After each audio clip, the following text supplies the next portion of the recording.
Alright, hey, it's Lineup Blizzard here. I thought I'd give another follow-up video. This time we're talking about Showdown, and we'll continue talking about Draft Dashboard. The thing that I like about Draft Dashboard, aside from the things we know in the last video, please check that out, is that it offers a strong single game mode. That means that it can help you choose the single game mode for FanDuel or DraftKings. Now, I love Showdown mode for DraftKings, and I'm happy to go through it. Tonight I've gone through the Mets versus Giants, and we can go through my post that I've already written down and see that we have found out all these numbers about Noah Syndergaard and Madison Bumgarner. Now, I'm concerned because Syndergaard and Bumgarner both have been all over the place this season. They're more names than producing this point. It means, like, everyone knows who Noah is, everyone knows who Bumgarner is, but they haven't really done much. Noah has 3 games above 30 points.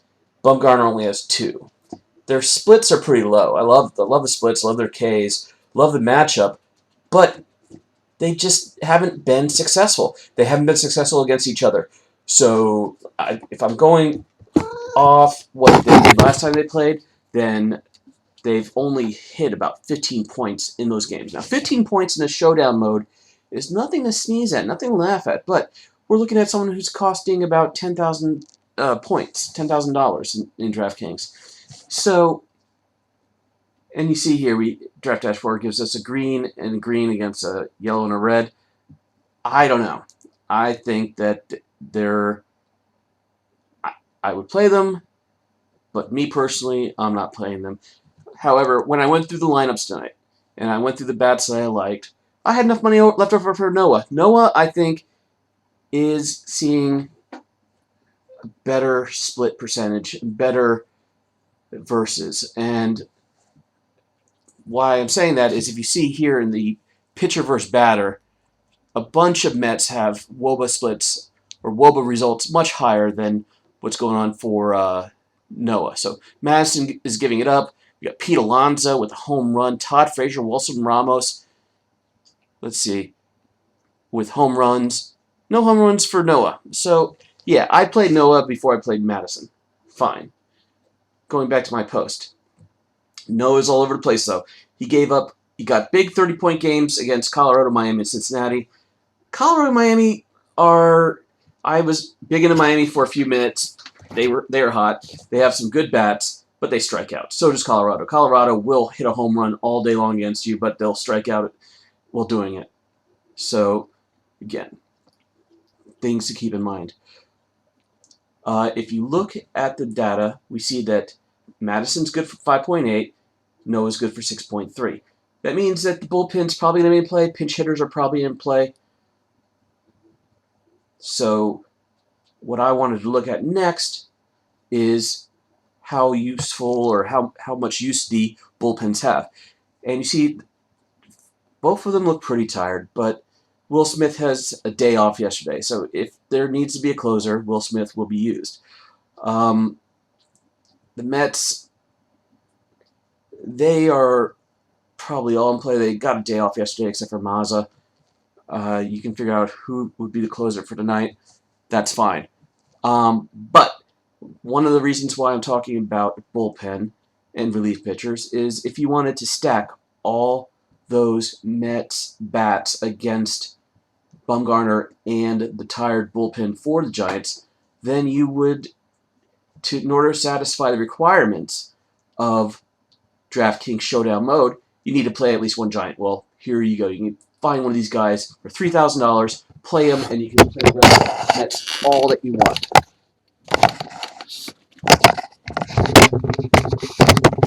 So let's keep going. We have the starting lineups. Only Nito hasn't seen Madison. Everyone else has seen the opposing pitcher. So Nito is an unknown, and he's kind of what we'll get into later is he's a dumpster dive. He's very cheap. In fact, if we go down, we'll see that the bottom 4 starting players tonight, Cano, Panic, Nito, and Lagares, will probably be well owned because of how cheap they are. So I would tend to avoid them. But here's the thing. Cano is well known. Cano, he has a good history of hitting. So he's going to probably be chalk dumpster chalk, right? Let's coin a phrase. But Panic has had success. Panic hitting 294 against Noah.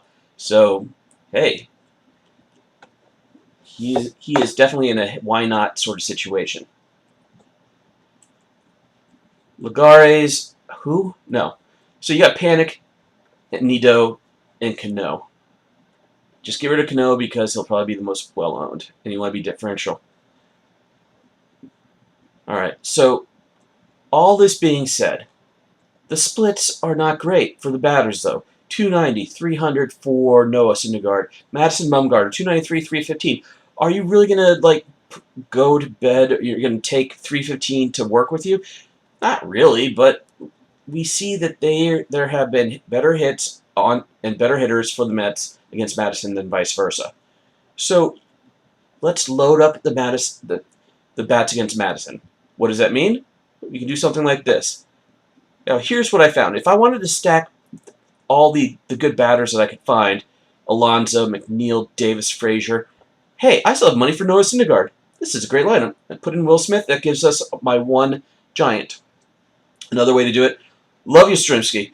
Yastrzemski is going crazy recently, so let's put him in the lineup. We saw McNeil, Alonso. Crawford is a good giant bat, and he sort of fits in for the price range, and so does J.D. Davis. And here's another clever point. Hecklevaria has hit against Madison. And let's take a look. I didn't put number here, but Aidney is not playing, but he's 6 out of 2, 2 for 6 with 1 double. So he's got an extra base hit against Madison.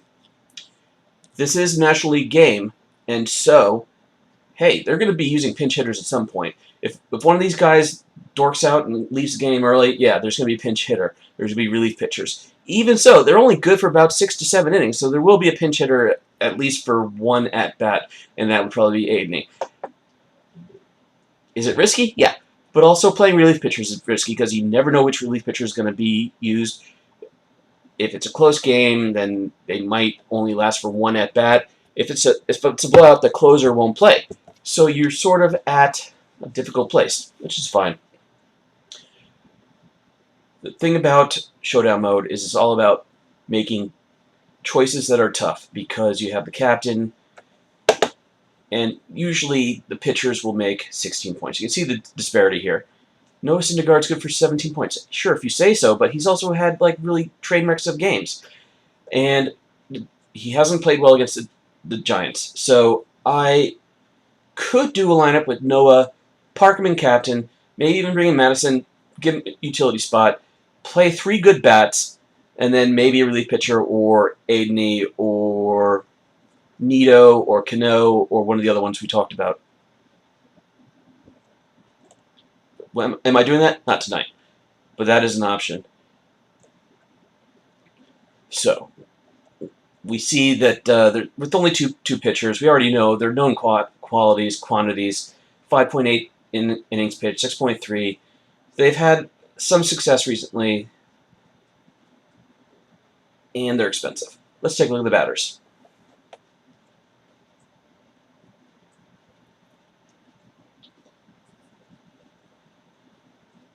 And look, they're all yellow and red, so no one's jumping out. I don't buy that.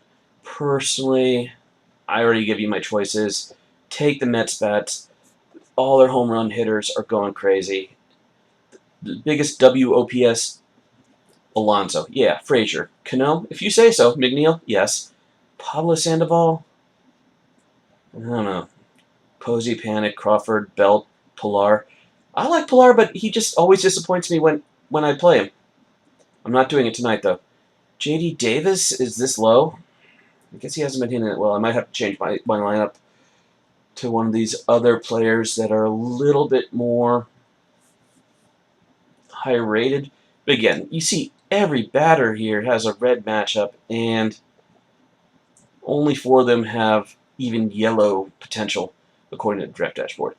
Let's see what happens. No one's watched right now. Let's see what the optimizer gives us.